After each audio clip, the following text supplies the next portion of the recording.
I think women right now, like it's time. I feel like in every sport, in all different industries, women are really visible, and we're fighting for what we deserve.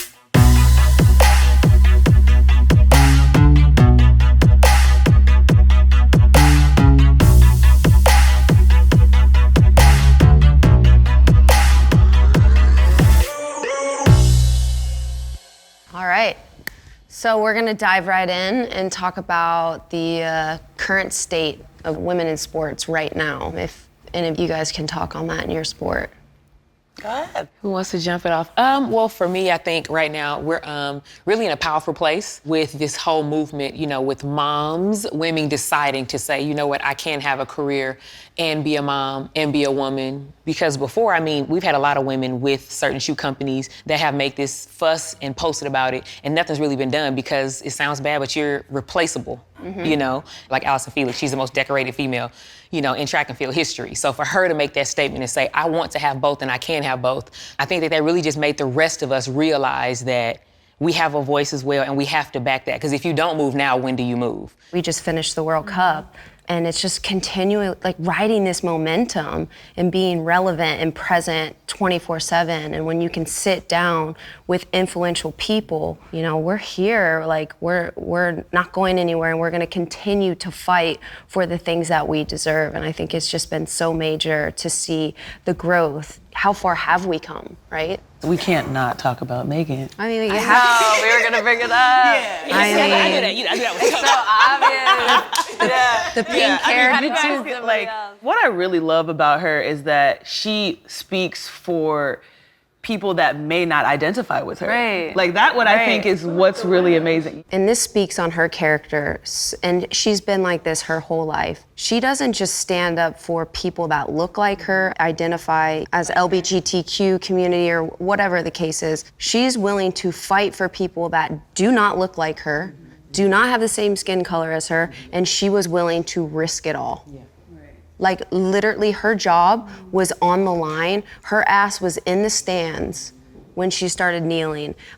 She has been a walking protest for years and years and years, and she has been torn down and tried to be kicked under the rug for years now, and finally she's just been accepted. I feel like she makes it very difficult for people to ignore her, because she's like, listen, I'm gonna be here whether you like me or not. And I just think that she opened a whole new door for all of us to feel confident in speaking on issues that we believe in, that we wanna fight for. And like Ash always says, you can never, grow if you stay in the same lane. You can only grow and create change if you change lanes and switch lanes and make yourself uncomfortable. Let me just say this. And this is me, I'm gonna use these words, but hope you're not offended. I don't think you guys understand what you have truly done in soccer for women's sports.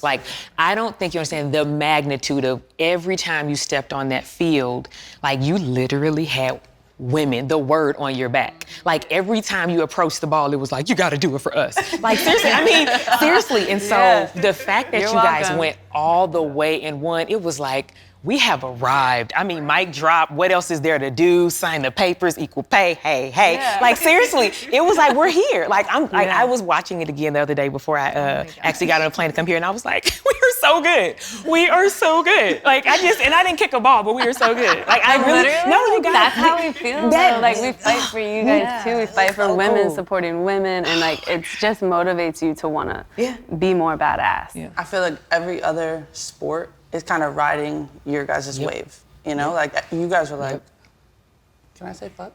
Fuck this. You're not gonna sit down, basically. You're gonna stand up for what you wanna believe in. And now I think it's with us, with the WNBA, when we're going through these CBA negotiations, we're like, no, this is what we're doing. And when I'm having interviews or whatever, I'm like, no, I'm gonna be honest. I'm gonna tell you how much money I make in the WNBA, and then I'll tell you how much money I make in Russia. Yeah. And it's because sometimes I don't think people understand. When I got hurt, everybody was like, why are you playing in Russia? I'm like, why am I playing in America?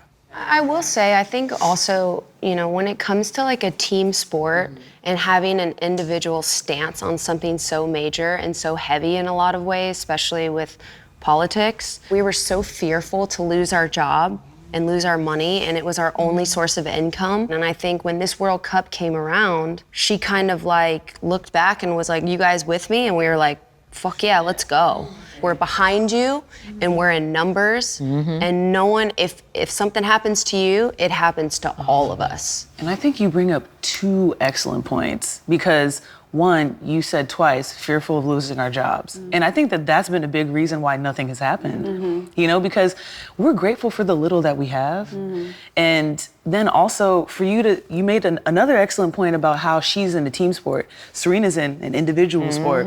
And it's so amazing to see how those two different types of women could still forge so much change with their different sports. Because individual sports, that stuff is hard. Since I've been on the national team, probably since 2008 or 9, it's just been a constant fight, and we've had to be successful in order to be seen and to be visible. So it's like we show up to a tournament, we show up to a game, and we have to win in order to be able to have this platform to speak and for people to listen. So I don't think we've always felt valuable or powerful. I think it's had to be like earned. Doesn't that suck though? Like, right, like what you just said, like kind of like infuriates me. Doesn't it suck to say, I have to win and be this type of person in order for you to listen to something that is just equal, right? Like, I'm a human being, this isn't right. Yeah, that like our male counterpart doesn't even have to think twice about that. Like they don't even understand that that's how we think our mentality is at times. And so I feel like we've had to like push and push and push. And I'm so grateful to hear that and thankful that you feel that way, even in your sport now. It's you can tell that now women in sport is changing. I was just talking about this the other day. You know, why is it that in the WNBA we have a situation where we need visibility, we need more media coverage, you know, the game is not exciting to watch? I'm like, yeah, it is. It's almost as though you want us to accomplish more than what we've already accomplished just to get what we deserve. I think like in terms of the state of women in sports and equity and equality, I almost feel like we're kind of in the front, you know? Right now, based on the opportunities that we have, there's just certain things that have pushed the needle forward for us earlier, faster than the likes of other sports. And so I don't feel like it's okay for us to rest on that, you know, because we see what the men obviously are afforded to. But it's also kind of like, you know, if I don't fight, then how much harder is it going to be for everyone else? And so I feel as though we're kind of the leaders of the pack right now. We're fighting for something that a lot of us probably aren't going to benefit. Maybe you will, Stewie. You're a little baby right now. I'm But 25. We always speak on that too. Like you want to leave the game better than where you found it, but also for the younger generations. We're fighting for women across all industries, on other teams in other countries across the world. And most importantly, for the younger girls to be able to retire as a footballer rather than retire and then have to go get another job. right. I think it's interesting hearing all of these different topics about visibility and, you know, breaking the mold and continuing to have to fight for things. You know, when we're talking about driving the culture of females, not just female in sport, when I think back to when I was a child, I looked up to male athletes, Michael Jordan, Tony Hawk, Shaquille O'Neal. I wasn't able to watch women's soccer on TV. When I was in college, there wasn't even a women's professional league. So I love to hear that, you know, we are supporting each other and we're lifting each other, which is so major because that doesn't happen enough. In the society we've always lived in, there's been such a small space for us, so we're always cutting each other down. And now we're like, no, we need each other and we need to lift each other up. And you should get what you deserve. You should get what you deserve. We, you know, all of us. And I think we are driving the culture and female in our society, and we have this visibility and we have this platform and we have to use it. And if we don't, we're just gonna continue to move one step forward and 5 to 6 steps back. It didn't occur to me how important representation was until I became an athlete. Because, you know, you say that you looked up to athletes. I looked up to opportunity, you know, because there wasn't really anyone that necessarily looked like me or had my same background that allowed me to kind of use that as like my dream setter. That's an important topic, is race and representation. I know in the NBA, WNBA, a lot of coaches are white. And how does that affect, like, they don't get They don't get that aspect. There's a disconnect. There's a massive There's a disconnect. And like, there's, I always tell people, whether you're a teammate, a player, a GM, like, it's not always just business. You're dealing with people every day. Mm-hmm. And so if there's not a point in time when I need to get to know you as a person, eventually the business is gonna fail. Mm-hmm. So when you speak about representation, who would you guys say right now, current or past, is really changing the game right now for women in sport and across all industries? How your girl? Something major that I think of right off the bat, to me, I think of Serena Williams. Boom. Because I was gonna let you one say it. thing. Thank you, girl. Thank you. One thing that I think of, because of the life she's lived, has had to represent in so many different facets. Like, I love that she just killed it. First of all, her father was her coach. Like, who does that? What are you talking about? What, with the bees in her hair with her sister? You two black girls are just doing too much. You're not gonna make it as far. Oh my gosh, she did. Wait, now her body type is just way too much. Yeah. Oh my goodness, what are you doing? Why would you wear something that tight? Yeah.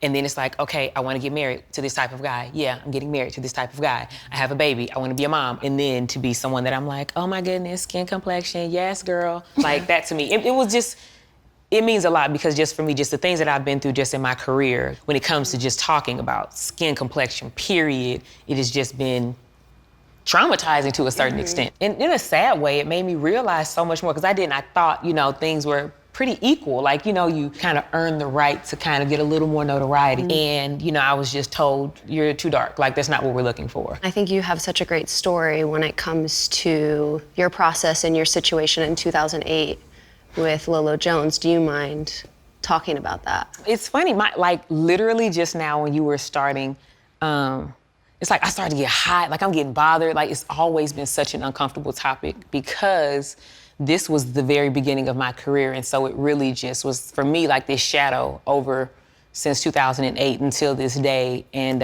it's been something I had to just come to terms with, just on how, we have these expectations, going into whatever championship, whatever game, and the media, the world can have their person that has been doing well and want to win.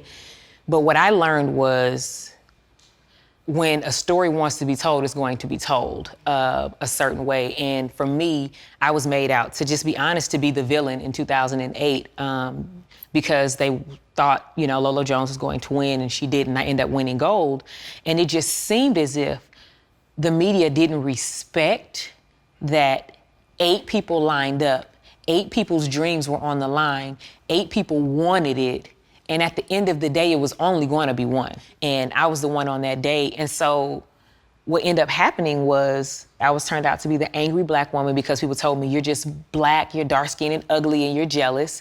And then it really catapulted, to be honest, like her career. And then the endorsements just rolled in for her, and literally they did not for me. It was like there was nothing at my door. And it was really, really hard to deal with, to the point where, it was days where I just, on my knees just crying. And so it took time for me to kind of trust the media again, to really see them in a positive way, because I realized they changed the trajectory for me, but they also changed my livelihood. Yeah. And it affected how I saw myself. I will never forget this. We were in Connecticut, and it was before, I think, the World Championships in Turkey. It was like a photo shoot or something like that. And like, I'm sitting there in the makeup chair, and I'm like, this makeup is too dark. And so I'm asking people around, I'm like, am I in blackface? And so and I was like, my face, this is not my complexion. But like, I had a feeling as she was putting it on. After she finished, I was like, you know what, let me just take the pictures, because I don't want to be a complainer. So then I ended up writing an email, and I basically told them, I was like, you can't use any of these photos, because I asked on set if that was too dark, if the makeup was too dark. I didn't feel bad about that, because I was like, I'm not gonna let myself look crazy. I was just like, wow, I'm in a space now where I'm comfortable enough to say, I wanna be represented as such. And so that disconnect with representation, it occurs all the time. And it's not even just with race, it's with women. There's more male coaches than female coaches. How many female coaches are in the league?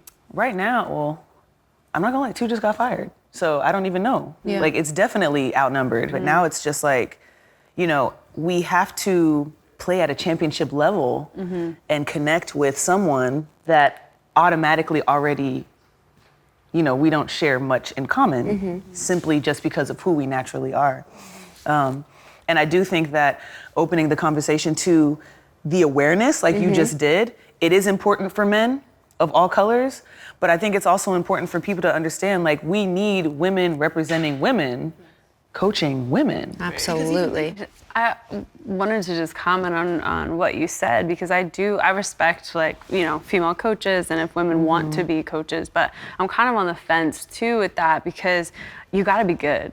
If you're male, female, whatever gender, like, I just want you to be good, and I want you to treat the team with respect and treat the individuals with respect and treat your players with respect, and also, like, create the standard and expectation that we all need to meet, or try to meet and perform at our best. And what are you gonna do that's gonna get the best out of us? And I feel like I don't care if you're male, female, whatever. Well, I was just gonna say, like, I feel like some teams, like companies, leagues, like they feel like, all right, we need women in the workforce, so we're gonna put this woman right here, like right here. Obviously, Becky Hammon is an assistant for the Spurs. However, she's being considered for the New York Knicks job. But go ahead. Yeah, because she didn't get the head coaching job in the interim. No, she didn't. No, and she didn't get the interim head coaching job because they said her and Tim they said they dropped the ball coaching. on that. Yeah, we anyway, were talking about that. Okay. But it's just like, I feel like sometimes even with the league, they're like, oh, we've hired all these women. And I'm like, no, because you're not giving them the position that they deserve. Yeah, agree. How about when you are a female, but then they want to get on you about how aggressive or how you're coaching? Right. I say that because in track and field, there are 3 women in particular that I'm thinking of. And when I tell you, they win. Like, they win. It's funny because the people that they coach are females. And whenever they post about, like, kind of a coaching session or something, there's always they give a description of just like, kind of like, I love how intense my coach is. She connects with me, she understands, and then she doesn't care. You know what I mean? It's all those things in one. But I love how, and those 3 women that I'm thinking of are just like, I'm a hard one. Like, I don't know what to tell you. I get on my athletes, I expect what I expect. Because I feel like if a guy, you know what I mean, fusses at their athlete or just like, get up, I don't care, it's your last set, I didn't ask you how you were feeling, shut up. Yeah. You know what I mean? This is what you get paid to do. Exactly. Before a female, it's just kind of like, why would she talk to you like that? It's interesting because you brought up Serena before, and we all know how crazy it got when she kind of snapped back at the referee for cheating. Yep. And it blew up. It did. Coming from my sport in soccer, when I see male players attack the referee literally has to walk away and turn their back so they don't get just more like demoralized. It's hard because the game is dictated by these people, and if they're not doing their job, you have to hold them accountable. But if a woman says something to a referee, it's like, oh no, she did not. There's an inherent bias, like with us. Naturally, women are emotional, you know. So I'm just kind of like, that makes me so nervous. I'm like, I was just trying to tell you, ref, that your shoe was untied. Yeah, like when but honestly, when I go up to a referee, especially a male referee in our games, they don't even want to hear it. Yeah, they're like, don't. Yeah, they're like, don't even start with me. And I'm like, then you see the interaction when you watch a men's game, and the men are so brutal. They're cussing, they're saying all this, they're just telling them how it is. But the second we do that, it's like the world stops. And they can't believe that Serena Williams would ever shout, oh my God, she raised her voice at a referee. Like, it's insane to me that that's even a thing. Yeah, that's even a thing. So it's pretty amazing to see how elevating women in sports has elevated representation, you know? A lot of me growing up became sports can give you opportunities. Like I have a diploma from Stanford now because of sports, you know? And I'm able to play with the LA Sparks because of sports, and obviously sit here today because of sports, and now kind of serve as the representation, not just as a female athlete, but as a Black female athlete, you know? Because at the end of the day, I grew up in a time where female athletes already weren't really out there for us to, you know, use as visibility. Now we can all serve as representation for not just young girls, but young kids in general, you know, because there may be a young boy out there whose mom loves WNBA basketball and like he sees Black women on there like his mom, you know? And so I think that there's so many different ways to look at representation, and you hit the nail on the head with, I mean, you became your own representation, you know? And that's kind of what we had to do for ourselves. And so now we're paying it forward in whatever way we can. Yeah. Equity is not just something that's on the field and salary and the pay gap, but like, what do you guys feel has been such a massive barrier, like off the field, when it comes to equity? I feel like I'm on thin ice saying this, but it's kind of like, okay, if you're like, hey, we need better facilities, like, okay, you want that or more money? Like that's where the always one or conversation the goes. other. That's where the conversation goes. And I'm just kind of like, I want both. Yeah. You know? Like, first of all, I shouldn't be arguing for adequate facilities. But it's just kind of like, so why does it now become this or that when we ask for more money and better resources? It's interesting when you say want, because this is one thing that I drive home a lot. It's what we deserve. We deserve better playing conditions. We deserve Showers in a locker room. Yeah, charter flights. We deserve good talking recovery about? methods. You said showers. Like this, you are flooring me. You can't, like, if you come up with one more thing, I'm we leaving have up a out of here. long Because list. you This said is a whole nother shower? show. Like, what you guys do, I'm sorry, no one that leaves that field is fresh. Like, it's just, no, I'm just saying, let's just be honest. No one, like, is leaving, oh my God, you said a Shower. Wow, I never imagined. So that's the thing, it's something I never imagined. I never thought Well, you that wouldn't shouldn't be even have to something you think about that. Yeah. Is it drive home to shower? We have to then go to another facility to shower after that game. So you're in your dirty clothes, like my uniform. Like we didn't even have to worry about that in college. No. I'm not playing overseas this year. I'm paying for my membership to stay in shape. Why is that? Why do I have to pay for a membership to have a gym, to have a facility? You know? I don't have anyone that can give me any type of soft to go tissue find work someone, in yeah. Houston. I have to find someone. I'm actually flying to someone who can treat me. You know, those types of things. There are resources that are just completely available to the men that are not available to us. What about chartered flights? Because I know the men charter everywhere, do everything. Yeah. Yeah. About the going back and forth. And I our was sport thinking is that. not. Do we have charter flights Yeah. in the WNBA? Oh, no. Yeah. no. We flew on the first charter, I think, sanctioned by the league this past season. It was a situation where, long story, we have like a new a new playoff format. And so now we have like a super conference, and then you end up having to play based on ranking. And so like 1 plays 8, 2 plays 7. And so the league sanctioned a charter for whatever team would win, because the next 2 games were gonna be in 2 days. First of all, we chartered in college, so it's not a new experience for us. And that's kind of how people were approaching us as we were like, they were like, oh my gosh, bring your suitcases to the gym, get on the plane. How do you guys feel? How is this? And I'm just kind of like, we did this in college. Right. Yeah, like, so This is what we should be This is doing what we every should be time. doing, Yeah. right? And then, I mean, there's a team in Russia that flies everywhere charter, where she's gonna be playing. Yeah. They fly charter everywhere. Yeah. And so it's not a new experience for us. It's not a novelty, and it's also not like Disney World for us. It's just like, this is the standard, but because that's not where our standard is placed, you're treating it as though it is, you know, a Extra privilege special. or something Yeah. super special. Yeah. But it was convenient. If we didn't fly on that, we would have had to fly a red eye to Connecticut. And drive 2 hours. It's the same. It's Yeah. the same issues that we have. You know, it's not about being bougie and this and that. It's about being at your peak performance. And for us, you know, we fly commercial, and our lives have changed a lot recently. And it's like we kind of still just sitting like, middle seats. yeah, we like Oh, put our hoods up, I was and talking we're to like, Megan after the Yeah. ESPYs. I was talking to Megan after the ESPYs. And you guys were flying, I don't know, back here? Yeah, well, And you had a middle seat? yeah, Yeah. And I was like, what? Well, no, the funny story about that was like they get on like the mic on the plane and they're like, hey, everybody, listen up. We got these two world champs and they're all looking in the front. like, "Oh, up and front?" Ash and I are like, no, we're in like, Girl, we in the back. I'm like, honey, like, where are they? My knees were literally like this on the seat. And I'm half your height. I was And like, we had just flown from Lyon This is to the the deal. parade. From the parade on a charter, luckily, got ready with makeup, hair, everything on the charter to the ESPYs, basically with our dresses on, out of the plane, into the hotel, and like did the award show.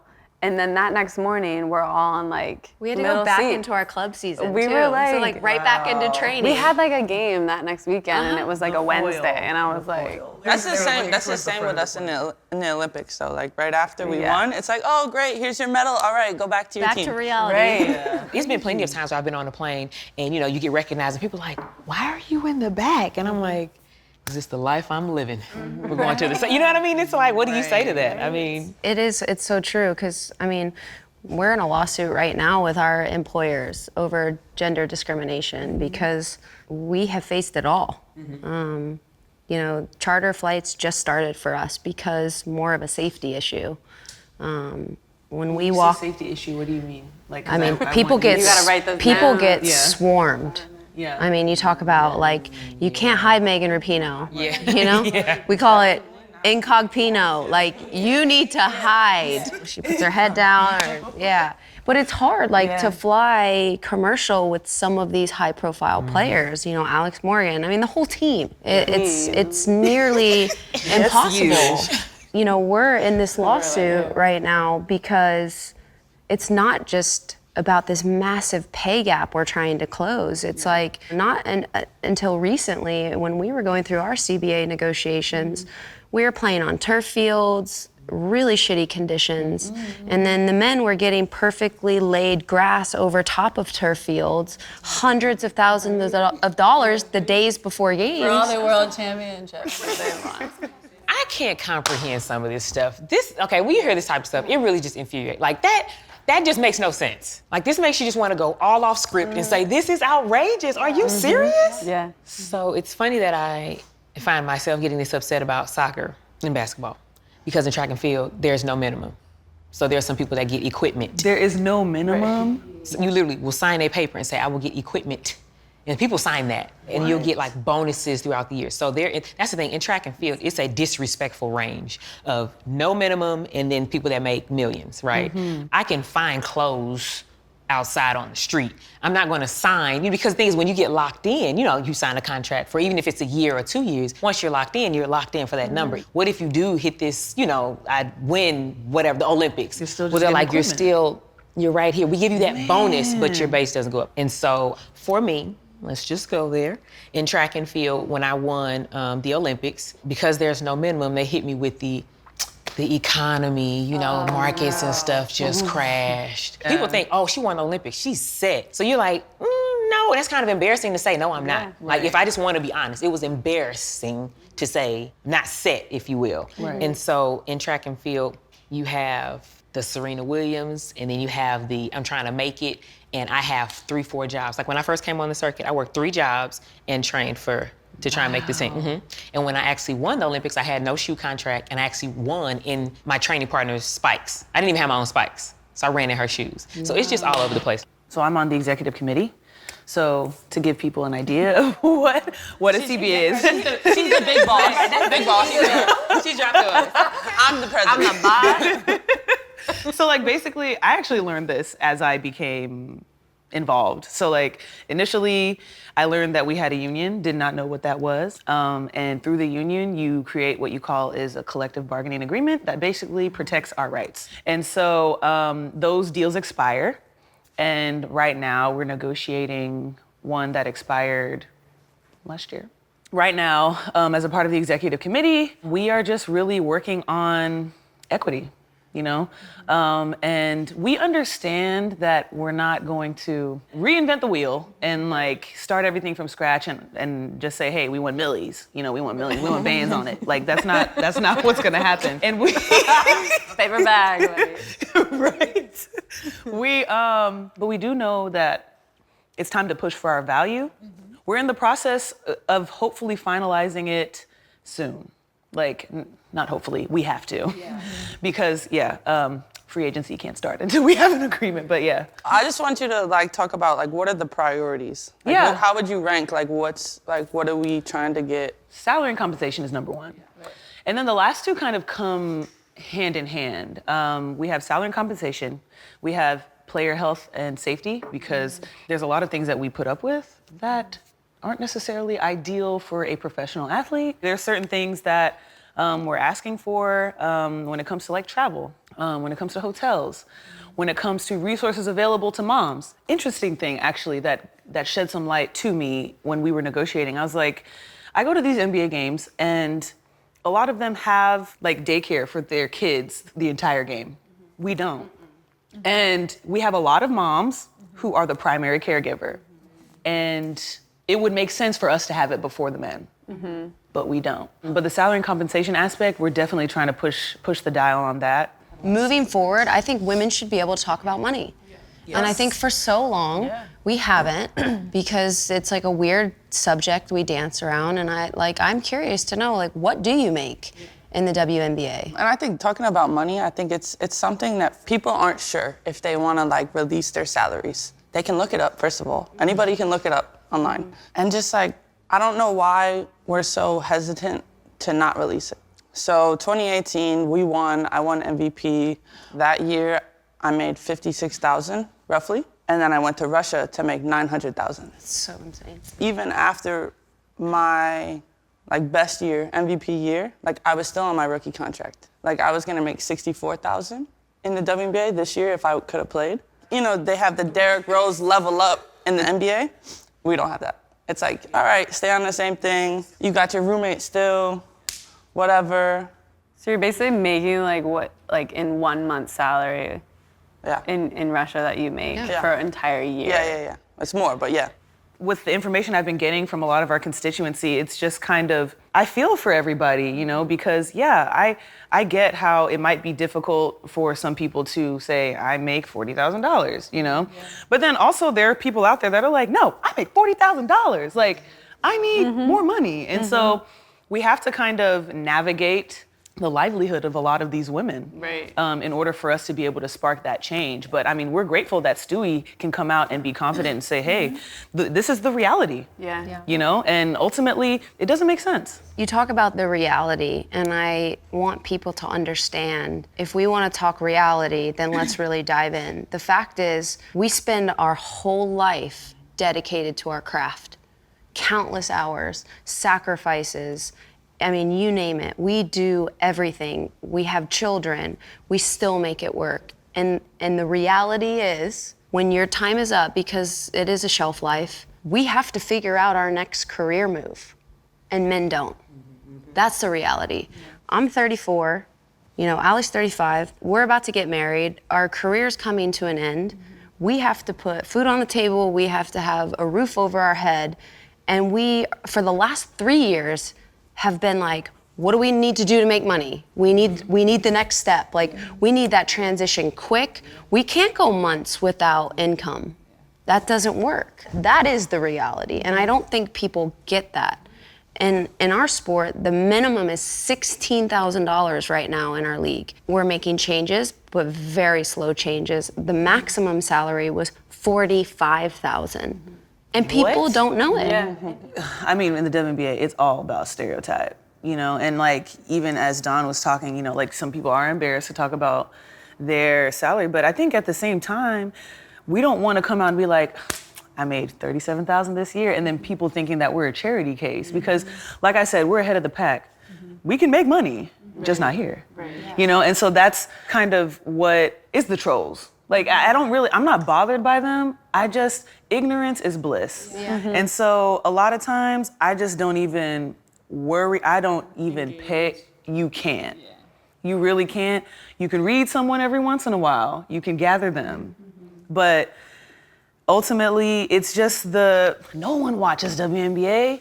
You guys don't dunk.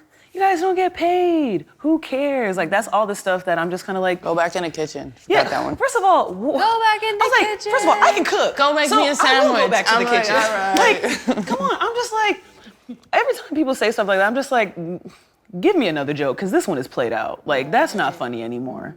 But I also think that has a lot to do with the fear of actually liking it, the fear of actually admitting that you enjoy women's sports. Because I think we have a lot of closeted fans. Right. The stereotype and the prejudice, it's just the assumption that we are some type of charity case, that we don't deserve it, that we don't work as hard. It's completely false, and it's troubling. You know, it's not advancing in any way. How would you say that, because of these issues, affect your quality of life, your everyday life? We all, at some point, play in this country, and then the second that's over, we're on to the next country, and the second that's over, we're back here. I mean, after school, we didn't have a league either, so I went over to Germany and I had to play, not had to, I actually loved it. Right. I played in Frankfurt for 5.5 years, and it was just the way of life, the culture, the people. It made me a better player and led me to the national teams. But I'm now making less than what I made when I was 23 as my first year as a professional. Right. And it's like, that shouldn't be. Like, you know, climbing up and having, we're entering, our 13th year as a pro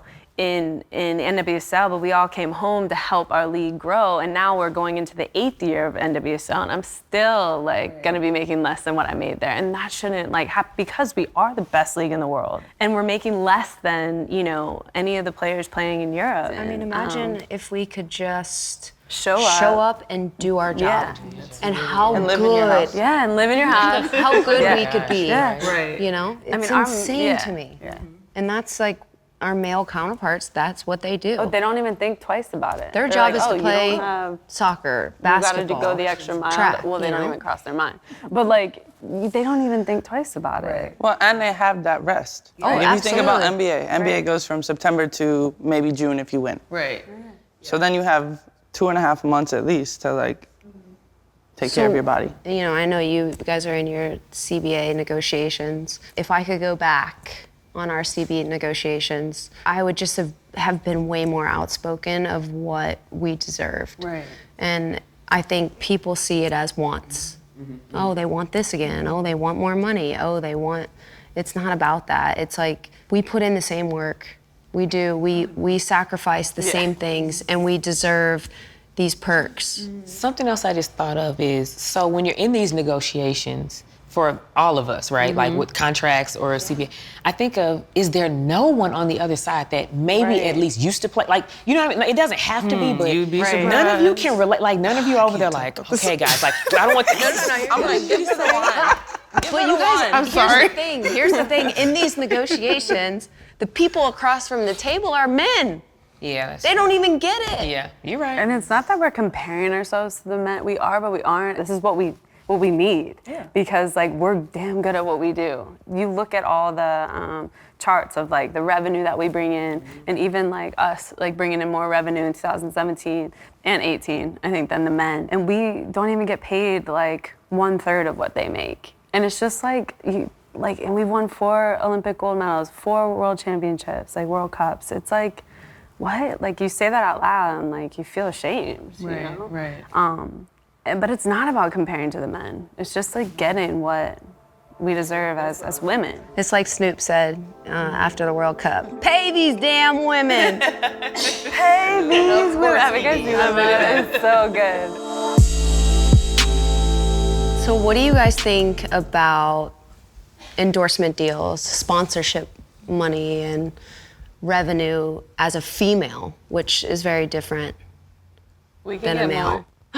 We can always get more. Yeah, we get that. That has been the most difficult thing throughout just my career, because I have only had Nike as my sponsor, no other, not off the track, on the track, no other, no nothing. And the hardest thing that I heard was, your followers, if you don't have a certain number, we won't even entertain it. And you're just like, but you know, if you also do try and like endorse me, we can get that up as well. Like, you know what I mean? It's because it's sad to say that it seems like now they're not even necessarily even into personality. They're not even into who you are as a genuine person. They're kind of like a certain look, and a certain following. That's it. And so for me, it's one of those where I just can't compete because I'm not about to, you know, kind of show the girls. Yeah. And which, you know, you've been, you know, that's something that they kind of ask you to do or dress a little more. And it's been hard. Like, it's been a really, really rough road. I will say that when I first started my career with sponsorship deals, and I feel like there was this ideal image. Absolutely. It was like you needed to look this certain way. Your body type had to be this certain shape. And it was very much so the girl next door. And I am definitely not the girl next door, covered in tattoos, rebellious as hell. I've got an edge to me that's just sometimes detrimental. But when I turn on the TV now, it is women of all different sizes and shapes and looks and colors and hair types and hair colors. And I do feel like the LGBTQ community is represented a lot more when I look at, different endorsement deals. It isn't your typical. I think that we're breaking those barriers that, hey, like, everyone doesn't look like this, nor do we want to look like this. Yeah. And the reality is you don't want everybody to look like, as much as you can say you kind of want an ideal look for your company, you do not want the same as this company and that company. And then it's like, well, then just get one person or just don't sell anything at all. You know what I mean? Because we don't look like the ideal or act like the ideal. But then what you do is you find yourself really wondering, like, do I want to try and fit that mold for the money? You know what I mean? For the notoriety? It's like you said, because when I am done with track, I need other doors to open. Yeah. So how far do you either step outside or expand, you know what I mean? Like who you are to fit in these things so the money continues to flow. I do think within our team, there is a little bit of competition. You kind of feel like you do have to like sell yourself on social media and really build up your platform, like you said. And, if I don't post a picture like every other day, I'm like, what's gonna happen, right? You have this sense of like, oh gosh, I gotta like keep my, social media up because I have to compete with everyone else and like sponsors see that. And so I do feel like you have this sense of, well, it's branding you have to yourself. you have to really work on that. And it just comes along with our job. We shouldn't have to do that because we're good at what we do. Like, we shouldn't have to worry about all of that extra branding and social media just to earn money. In the WNBA, from my experience, like, I wouldn't say that it was necessarily jealousy. It was more so like, oh, we know who they're gonna pick. You know what I'm saying? It was always like, they're picking her every time. Yeah. And that representation was not there, even within our league. Do you think it's changing though now? It's changing now because we've made noise. Because like, if you were to ask me, hey, Nneka, you want to come and talk to all these amazing women and, just talk about equality? Honestly, like 2 years ago, I'd have been like, no. I was just about like, to no. say that. And I never thought that would ever happen because I thought that everyone just wanted a certain type of person, or maybe I didn't feel as though people necessarily wanted to hear what I had to say. People just want to watch how I play. And so I think that that's kind of the amazing part of the endorsement aspect. It opens the door when you start seeing different people doing different things, especially when it aligns with who they are. Right. I think the authenticity is really where it's at with endorsement and branding. I just think it's so interesting. Like, it is so important to brand yourself outside your sport, because when I first came onto the scene, I played behind Hope Solo. And I was like, there's no way in hell I'm ever gonna see the field. So if I'm gonna make money, I need to figure out a different way to captivate people, and not just in my sport. You were ahead of the curve. Yeah, it's something that's really important to me, and I just really started to find my voice. And with that, I found my look, and I found like myself in my body, and I have this platform now. It's not always Ashlyn Harris, the soccer player. It's Ashlyn Harris, this figure that people look up to, that people want to hear more about, that people want to sit down and have conversations with. Allie and I, this is just happened recently. You were gonna say now it's Ash and Allie. No, but recently. Not just me. I'm not gonna for a second. I was like, oh, I was like, missed opportunity. Yeah, but recently we were in New York City, and I wanted to like sit down and have meetings with really big brands that had nothing to do with my sport. I need to sit in these companies. I need to have a seat at the table and tell them, you're missing the opportunity. You're missing the curve. Like, if you want different, like, let's go. I'm standing right in front of you. And let me tell you why. And let me tell you what I represent. And let me tell you how that's gonna help all these young girls see someone who has tattoos, who is gay, or however I identify. Like, they can feel that they have a circle and they have someone to look up to, and they don't start having body issues and looking at their skin and they're like, I don't identify like that and I don't look like that. So it's been such an important place in my life to figure out who I am outside of sport. And brands have been so amazing. And it literally took me going up to doors and being like, are you ready? Like, I'm waiting. And Yeah, it was it's just like a really- conversation that we had. Why can't athletes like cross paths with like beauty companies and like kind of go in a whole different industry rather than just stick to like sporting companies and brands and, you know, sport drinks? Yeah, I think that, you know, we have this ideal, oh, they're just athletes. Like, they don't wear makeup. And when they're on the field, they're definitely not wearing makeup. And I'm like, yeah, we are. Yeah. Like, we're in a HD, sport. Right. We're in a sport where the only way you can separate yourself is by the way your hair looks or like what's going on here. That is track and field. Yeah, you know, it's like we have to wear a certain uniform, and that if you want to be an individual and stand out, like those are the, you know what? Let me put your makeup on, and I'll tell you if it's waterproof or it'll last. I will tell you. But I do think track and field, like you guys represent such like beautiful characteristics.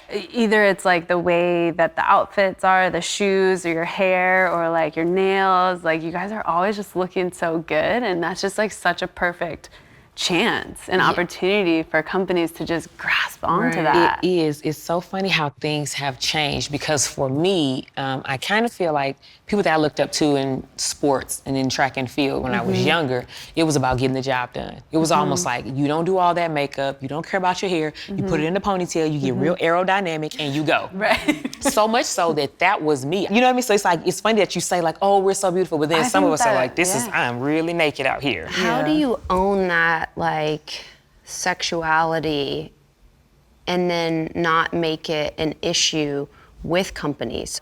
How do you, like, own that without giving yourself away or giving too much where you can't now take back? Well, I think to me it's just really having, even just if you're going into, say, an appearance or you're modeling some of their gear, just having that understanding, you know what I mean, of like, I'm not doing the skimpy sports bra. Like, it has to be a real sports bra. You know what I mean? Like, certain things that I feel like you put in place, like you tell your agent and stuff, so then you don't extend yourself too much, and then you put on the bra and you're like, I didn't like that, I shouldn't have, should I go out here?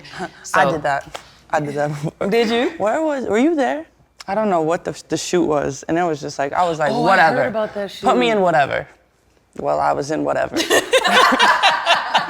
Really? And I was just like, Was that something they used a lot? Because I feel like sometimes when you do that shoot, then that's the one that they use all the time. And you're like, yes. Yes. I'll find the picture. It was like something designer, and it was like this designer dress, and I had like a bandana on, and like my hair was braided, and I was just like, Oh my gosh. Okay, that sounds interesting.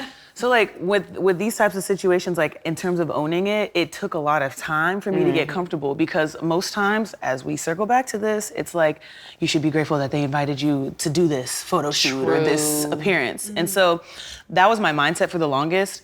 When it comes to endorsing, branding, marketing, I realized that there was a fine line between just do what they say, do what they want, or just be myself. It's amazing where we've all come from. Like, we've grown and we're so comfortable finally, like, with ourselves. Like you said, you like searching to say, who am I? What do I want to represent? When someone asks me a question, this is my answer, wholeheartedly, without a question, without a doubt. I don't care if you like it. You know what I mean? Yeah. Oh, you're good, you do. Good. You know what I mean? Yeah. Like, that's such a beautiful place to be in. And it took me years to get there. And I feel like I'm, having my daughter, honestly, now I can say, like, really unapologetically me. Right. Like, really, like, I don't know what to tell you. And, like, cross my leg, I don't know what to tell you. Like, you know what I mean? Like, seriously, and be okay with, I don't get the gig, that's fine. I do get the gig, I promise you it's gonna be fire. Right. Like, you know?